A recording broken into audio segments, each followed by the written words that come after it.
Class 8th history का chapter 3 ruling the country side. इस chapter को पॉइंट टू पॉइंट समझेंगे। फर्स्ट पॉइंट है कंपनी बिकम्स अ दीवान, मतलब ईस्ट इंडिया कंपनी को दीवानी का अधिकार कैसे मिला। 1765 में मुगल एम्परर शाह आलम ने ईस्ट इंडिया कंपनी को अपॉइंट किया था एज दीवान ऑफ बंगाल, और ये सारा इवेंट हुआ था रॉबर्ट क्लाइव के टाइम पे, और इसको देखा था कुछ इंग्लिशमैन ने और कुछ इंडियंस ने। अब आपके दिमाग में आ रहा होगा कि आखिरकार ये दीवान का मतलब क्या होता है और ये ईस्ट इंडिया कंपनी क्या है। ईस्ट इंडिया कंपनी जो ब्रिटिशर्स लोग थे उनको कहा जाता था, और जो दीवान होता है, अब दीवान का मतलब क्या होता है। दीवान का मतलब होता है कि मान लीजिए कोई भी एक जगह है, उसका जो फाइनेंशियल एडमिनिस्ट्रेटर होता है उसी को दीवान कहा जाता है। मतलब जो दीवान होता है वो पैसे से रिलेटेड हर एक चीज़ को, हर मैटर को देखता है, ठीक है। तो उस वक्त क्या हुआ कि जो ब्रिटिशर्स थे उनके अंडर में पूरा दीवानी आ गई, मतलब वो फाइनेंशियल जो है एडमिनिस्ट्रेटर बन चुके थे, और इसकी परमिशन दी थी उनको मुगल एम्परर शाह आलम ने, क्योंकि मुगल एम्परर जो शाह आलम थे उन्होंने ही ब्रिटिशर्स को दीवानी का अधिकार दिया था। अब होता क्या है कि जैसे ही इनके पास दीवानी का अधिकार आ जाता है, ठीक है, पूरा फाइनेंशियल जो इश्यूज होते हैं वो इनके अंडर में आ जाते हैं, जैसे टैक्स वसूल करना और भी बहुत सारे, ठीक है, किसानों पर भी ये बहुत सारा कर वसूल करते हैं। तो ये क्या करते हैं, ये अपना रूल हमारी कंट्री के ऊपर करना शुरू कर देते हैं, शासन करना शुरू कर देते हैं। तो सबसे पहले इन्होंने क्या किया कि जो गांव के एरिया थे इंडियाज़ के, उन्हें रूल करने की कोशिश की, कॉलोनाइज करने की कोशिश की। और अब इन्होंने क्या किया कि जितने भी रेवेन्यू के सोर्स थे, जितने जहाँ से भी पैसा आ सकता था, उसे अच्छे से ऑर्गेनाइज किया। उन्हें इन्होंने अच्छे से प्रॉपर वे में लिखा और उनके बारे में सारी जानकारी इकट्ठी की। इतना ही नहीं, इन्होंने विलेजर्स के जितने भी राइट्स होते थे, जितने भी गांव के लोगों के अधिकार थे, उनमें भी बदलाव करने की कोशिश की थी। अब ये गांव वालों के ऊपर अपना पूरा हुक्म चलाने लगे थे, शासन कर रहे थे, और ये जो भी फसल उगाने की बात करते थे उनको उगानी पड़ती थी। ब्रिटिश लोगों ने स्थायी बंदोबस्त व्यवस्था को भी लागू किया था, शुरू किया था, मतलब परमानेंट सेटलमेंट। इसे लॉर्ड कॉर्नवालिस ने बंगाल, बिहार और उड़ीसा में लागू किया था। इसके तहत जमींदारों को उनकी ज़मीन का स्थायी मालिक बना दिया जाता था। किसानों को भारी कर चुकाना पड़ता था, इसकी वजह से वो गरीब होते चले गए थे। इतना ही नहीं, जो ब्रिटिश लोग थे वो जमींदारों पर कर लगाते थे, और अगर वो उस टाइम पर उस कर को चुका नहीं पाते थे तो उनकी ज़मीन नीलाम कर दी जाती थी। अब आगे हम पढ़ने वाले हैं कि ब्रिटिश लोगों ने भारतीयों से पैसे कैसे कमाए थे। अब हुआ क्या था कि इनके पास दीवान राइट्स आ गए थे, मतलब पैसों के रिलेटेड जितने भी मैटर्स थे ये हैंडल करने वाले थे, जैसे अब इन्होंने सबसे पहली कोशिश ये की कि हम इंडिया में ज़्यादा से ज़्यादा पैसा कैसे कमा सकते हैं, क्योंकि इन्हें अभी भी इंडिया में एज अ ट्रेडर ही देखा जाता था, मतलब एक व्यापारी के रूप में ही देखा जाता था। अब ये बात इन्हें बिल्कुल भी अच्छी नहीं लगती थी, क्योंकि ये चाहते थे कि पूरे इंडिया पर इन्हीं का शासन हो, पैसे पर इनका पूरा अच्छे से हक हो जाए, क्योंकि इन्हें जो भी इंडिया से चीज़ें खरीदनी पड़ती थी वो गोल्ड या सिल्वर देकर ही खरीदनी पड़ती थी। लेकिन फिर जब दीवानी अधिकार इन्हें मिल गया था तो फिर इन्होंने क्या किया कि जो पैसा इन्होंने हमसे ही वसूला था, कैसे वसूला था, टैक्स लगाकर, या और भी बहुत सारे फाइनेंशियल इस तरह के इशू थे जिनसे इन्होंने हमसे पैसा वसूला था इंडियन से, तो उसी से ये परचेज़ करने लगे चीज़ें, ठीक है। इंडिया की चीज़ें इंडिया वालों से ही खरीदने लगे, इंडिया वालों का ही पैसा देकर। अब बंगाल की जो इकोनॉमी थी वो बहुत बुरी हालत में थी, क्योंकि उस वक्त पीजेंट्स और क्राफ्टमैन्स को अपने काम के पूरे पैसे नहीं मिल पाते थे, ठीक है। क्या होता था कि वो उनका काम तो बहुत अच्छा होता था, लेकिन ये जो ब्रिटिश लोग थे वो उन्हें पूरे अच्छे से पैसे दे ही नहीं पाते थे, बहुत कम करके पैसा देते थे। तो वो क्या कहते थे, हम तुम्हारी फसल को कम से कम पैसों में खरीदेंगे और तुम्हें इसे बेचना ही होगा। तो फिर बेचारे इन लोगों को अपने जो क्रॉप्स थे, अपनी जो फसल थी, वो सस्ते दामों पर ही बेचनी पड़ती थी, क्योंकि इनकी मजबूरी बन चुकी थी। और ऐसे ही बेचारे क्राफ्टमैन हुआ करते थे। क्राफ्टमैन्स वो होते थे जो कि अपने हाथों से चीज़ें बनाकर बेचते थे, ठीक है।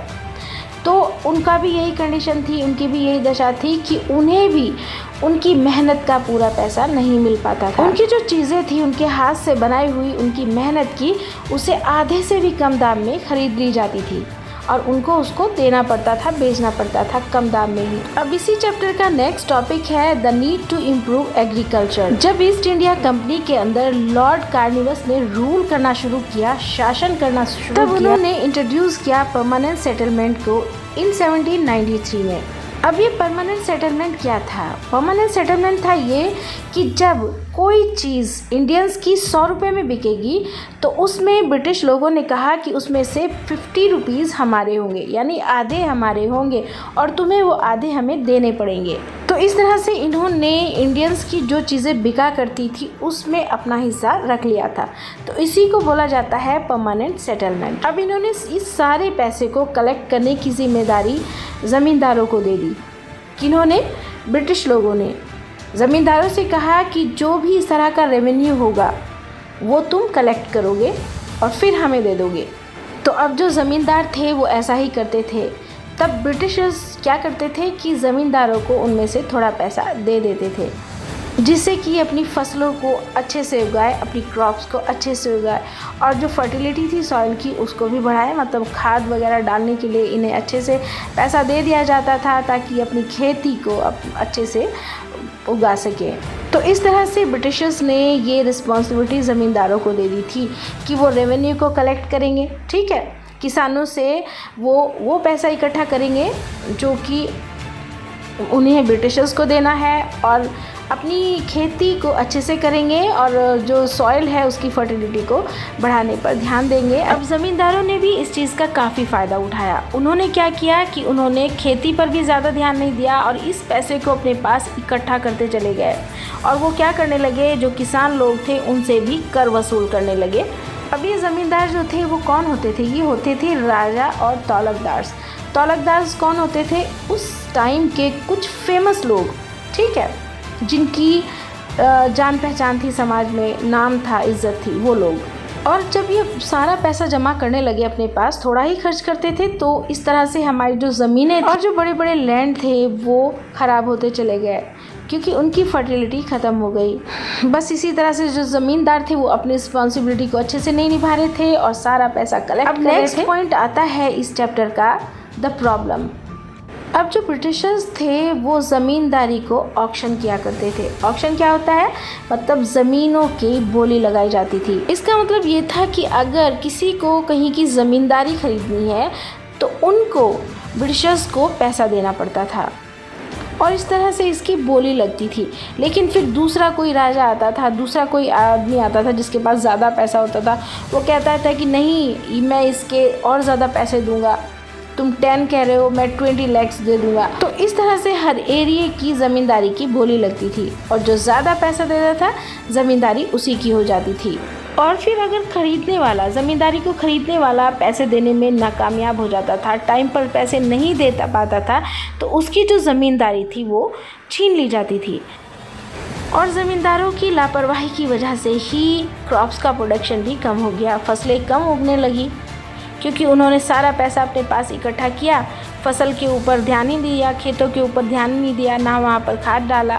बस जो भी पैसा ब्रिटिशर्स से मिलता था वो उसको इकट्ठा करते चले गए। ना तो ज़मीनों के ऊपर ध्यान देता था, ना कोई किसानों के ऊपर ध्यान देता था और ना ही पीजेंट्स के ऊपर ध्यान देता था। पीजेंट्स वो लोग होते थे, मैंने बताया आपको, जो खेती भी करते थे और कुछ जानवर भी पालते थे जैसे भेड़ बकरियाँ वगैरह इस तरह की, और छोटे छोटे से अपने काम भी किया करते थे। लेकिन फिर क्या हुआ कि धीरे धीरे करके फसलों के दाम बढ़ने लगे और ये देखकर ब्रिटिशर्स को बहुत गुस्सा आया। अब इन्हें गुस्सा क्यों आता है? क्योंकि फसलों के दाम बढ़ रहे थे, पीजेंट्स को भी पैसा मिल रहा था और ज़मींदारों को के पास भी पैसा जा रहा था, लेकिन ब्रिटिशर्स को पैसा नहीं मिल रहा था। ऐसा क्यों था? ऐसा इसलिए था क्योंकि ब्रिटिशर्स ने ये रूल बनाया था परमानेंट सेटलमेंट का, जिससे उन्हें बड़ा रेवेन्यू मिलने वाला था, लेकिन ऐसा हो नहीं रहा था। ये बहुत बड़ी परेशानी वाली बात थी ब्रिटिशर्स लोगों के लिए। अब जो ब्रिटिशर्स थे वो पैसा कमाने के दूसरे तरीके भी सोचने लगे थे, इसीलिए फिर ये लोग अपने रेवेन्यू को बढ़ाने के लिए दूसरे मेथड्स को लेकर आए, जैसे महलवारी और रैयतवाड़ी सिस्टम। अब एक एक करके इन सिस्टम्स को हम पढ़ने वाले हैं। और सिस्टम इज डिवाइज्ड। अब 19th सेंचुरी की शुरुआत में जो ब्रिटिश कंपनी के जो ऑफिसर्स थे उनको एक बात समझ आ गई कि अगर हमें प्रॉफिट को ज़्यादा बढ़ाना है और ज़्यादा से ज़्यादा पैसा कमाना है तो हमें सिस्टम को चेंज करना पड़ेगा, बदलना पड़ेगा। अब यहीं पर आते हैं एक इंग्लिशमैन जिनका नाम था हॉल्ट मैकेंजी। इन्होंने भी एक नया सिस्टम रिलीज़ किया था और ये जो सिस्टम था ये नॉर्थ इंडिया के अंदर रिलीज़ किया गया था। इस सिस्टम को बोला जाता था महलवारी सिस्टम। अब महलवारी सिस्टम में होता क्या था कि जो रेवेन्यू था, जो रेवेन्यू कलेक्ट किया जाता था वो दिया जाता था गांव के विलेज के हेडमैन को, जो कि गांव का हेड होता था, उसके पास वो इकट्ठा कर दिया जाता था। जबकि इससे पहले ये काम कौन कर रहे थे? ज़मींदार कर रहे थे, रेवेन्यू को कलेक्ट करने का काम। लेकिन अब यही काम गांव के विलेज के हेडमैन को दे दिया गया था। और अब एक चीज़ और क्लियर हो गई थी जब महलवारी सिस्टम लागू हुआ कि इसमें जो रेवेन्यू था, जो कि ब्रिटिशर्स लोगों को का फिक्स रेवेन्यू था, वो अब फिक्स नहीं था। मतलब इससे पहले ये था कि अगर कोई चीज़ 100 रुपीज़ की बिक रही है तो उसमें से 50 रुपीज़ जाएंगे ब्रिटिशर्स के पास। अगर 150 की बिक रही है तो भी 50 रुपीज़ ही जाएंगे। लेकिन अब क्या था कि अगर कोई चीज़ 150 की बिक रही है तो उसमें से ब्रिटिशर्स को 75 रुपीज़ मिलेंगे, और अगर कोई चीज़ 200 रुपीज़ में जा रही है, ठीक है, तो उसमें से 100 रुपीज़ मिलेंगे। तो ऐसा कोई फिक्स उनका रेवेन्यू फिक्स नहीं था कि उन्हें इतना ही मिलना है, अगर प्रॉफिट के हिसाब से उनको पैसा मिलना था। तो इस तरह से ब्रिटिशर्स जो थे उनको काफ़ी फ़ायदा होने लगा था। और ये सारा रेवेन्यू कलेक्ट कौन करता था? महल कौन होता था? जो विलेज का हेडमैन था, जो कि मैं पहले बता चुकी हूँ। और ये सारा पैसा वो इकट्ठा करके ब्रिटिशर्स को दे दिया करता था। और शुरुआत में इस सिस्टम को इंडिया के सेंट्रल पार्ट में लागू किया गया था। अब आता है next topic, the Munro system. ये मुनरो सिस्टम क्या है? इस सिस्टम में ये बताया गया है कि साउथ इंडिया की जो भी टेरिटरी थी जहाँ पर ब्रिटिश लोग रूल कर रहे थे, शासन कर रहे थे, वहाँ पर एक सिस्टम को अप्लाई किया गया था, लागू किया गया था, जिसको रैयतवार या फिर रैयतवारी सिस्टम के नाम से भी जाना जाता था। अब ये जो रैयतवारी सिस्टम था इसको इनिशिएट किया था कैप्टन अलेक्जेंडर ने और थॉमस मुनरो ने।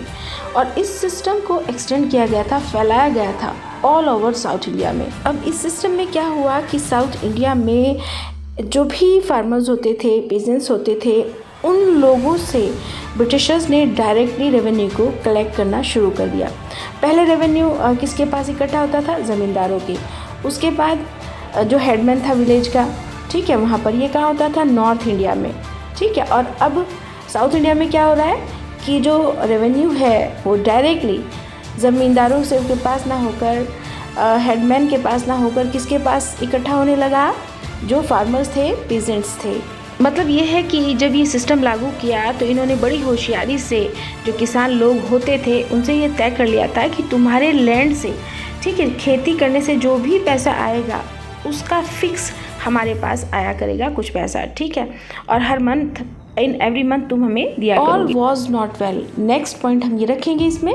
देखिए, जब रैयतवारी सिस्टम लागू हुआ था तो जो किसान लोग थे वो इतना पैसा कमा तो पाते नहीं थे जितना कि ब्रिटिशर्स को देना पड़ता था, क्योंकि जो ब्रिटिशर्स थे उन्होंने इतना रेवेन्यू तय कर लिया था कि जो किसान थे वो परेशान हो गए थे। उनकी फसल इतनी अच्छी उगती नहीं थी जितने कि ये ब्रिटिशर्स लोग मांग लेते थे। यहाँ तक कि गाँव के एरिया के जो रियोस थे, जो किसान लोग थे, वो तो अपने जो लैंड्स थे, अपना एरिया था, अपने जो खेत थे, उनको खाली कर करके भी वहाँ से जाने लगे थे, क्योंकि वो ब्रिटिशर्स को इतना पैसा दे ही नहीं पा रहे थे, परेशान हो चुके थे पूरी तरह से। इतना ही नहीं, यहाँ तक होता था कि जब ये पेजेंट्स लोग, किसान लोग जो होते थे, ये जब ब्रिटिशर्स को पैसा नहीं दे पाते थे तो उनके लैंड से उन्हें फोर्सफुली ज़बरदस्ती वहाँ से प्रेशर करके हटा दिया जाता था, भगा दिया जाता था। और इसी वजह से काफ़ी क्लैश हुआ, मतलब किसानों में और जो ब्रिटिशर्स थे उनमें आपस में लड़ाई झगड़े शुरू हो गए थे। अब समझते हैं इसी चैप्टर का next topic, crops for Europe. By the late 18th century, the company was trying to expand the cultivation. मतलब लेट 18th century में जो ईस्ट इंडिया कंपनी थी वो कल्टीवेशन को काफ़ी ज़्यादा एक्सपेंड कर रही थी, क्योंकि दो ऐसे क्रॉप थे, ऐसी फसलें थी जिनकी यूरोप के अंदर काफ़ी ज़्यादा डिमांड थी। कौन कौन से? अफीम यानी अफीम और इंडिगो। इंडिगो मतलब नील। इन दोनों ही फसलों की बहुत ज़्यादा डिमांड थी यूरोप के अंदर। अब अफीम का यूज़ कहाँ होता था? नशे के लिए होता था। और इंडिगो का यूज़ यानी नील का यूज़ कहाँ होता था? चीज़ों को डाई करने के लिए होता था। और ये दोनों जो क्रॉप्स थी, दोनों फसलें थी, ये इंडिया के अंदर उगाई जाती थी। अब ब्रिटिशर्स को ये क्रॉप्स चाहिए होती थी। इससे अलग भी इंडिया के अंदर बहुत सारी फसलें उगाई जाती थी, जैसे जूट, टी, शुगर केन, ठीक है, और वीट, कॉटन, ईटीसी। तो जो ब्रिटिशर्स थे उन्होंने कल्टीवेटर्स को फोर्स किया कि तुम इन्हें ज़्यादा से ज़्यादा उगाओ। मतलब जो उगाने वाले लोग थे, ठीक है, यानी किसान लोग थे, उनको ज़्यादा फोर्स किया कि तुम ये जो खेतियाँ हैं, जो भी ये फसलें होती हैं, इन्हें ज़्यादा से ज़्यादा उगाओ, ठीक है। अब जो इंडिगो था यानी नील था, वो यूरोप में उसकी ज़्यादा मांग थी। अब उसको पाने के लिए यूरोपियन जो लोग थे, मतलब जो ब्रिटिशर्स थे, उन्होंने एक रूल बनाया और उस रूल का नाम था 3 खतिया रूल। अब इस रूल का जो था इंडिया में फार्मर्स का सपोर्ट किया था गांधी जी ने। और इस 3 खतिया रूल का मतलब क्या था? इसका मतलब ये था कि अगर आपके पास 20 पार्ट का एक लैंड है तो उसके 3 पार्ट में, मतलब 3 पार्ट्स में आप सिर्फ और सिर्फ इंडिगो को उगाओगे, नील को उगाओगे। लेकिन किसानों को और दूसरी फसलें उगाने में बहुत ज़्यादा मुश्किलें होने लगी, क्योंकि नील की खेती पर ज़्यादा जोर दिया जा रहा था। इसलिए जो किसान थे वो आर्थिक रूप से कमज़ोर पड़ते चले गए, एक तरह से बर्बाद हो गए।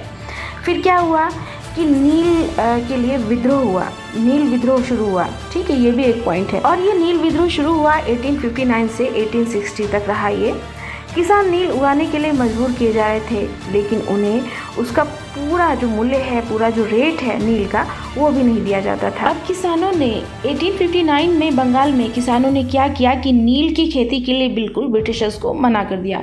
किसानों ने प्लांटरों के आदेशों को मानने से भी इनकार कर दिया और ब्रिटिश शासन के खिलाफ आंदोलन शुरू कर दिया, क्योंकि किसान लोग जो खेती उगाना चाहते थे, जो फसल उगाना चाहते थे, वो उगा ही नहीं पा रहे थे। अब किसान लोग बहुत गुस्से में थे और उन्होंने विद्रोह शुरू किया और ये विद्रोह तेजी से फैला और किसानों ने मिलकर, अब किसानों ने ब्रिटिशर्स को साफ कह दिया था कि तुम्हें जो भी करना है करो, हम तुम्हारी बात नहीं मानने वाले, क्योंकि ऐसा करने से हमारा देश नुकसान में आ रहा है, हमारे बच्चे जो हैं वो भूखे मरने शुरू हो चुके हैं। और फिर 1861 में नील आयोग का गठन किया गया, इंडिगो कमीशन बना, ठीक है। अब इंडिगो कमीशन के तहत आयोग ने ये माना कि किसानों के साथ अन्याय हो रहा है और उन्हें ज़बरदस्ती नील की खेती के लिए मजबूर नहीं किया जाना चाहिए।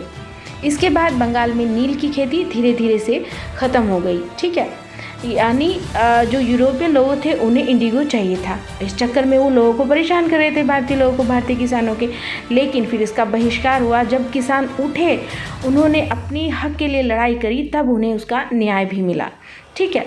तो इस चैप्टर में यही देखने को मिल रहा है कि किस तरह से ब्रिटिशर्स इंडिया आए थे ट्रेड करने के लिए, लेकिन फिर धीरे धीरे इंडिया पर ही उन्होंने कब्जा सा करना शुरू कर दिया था।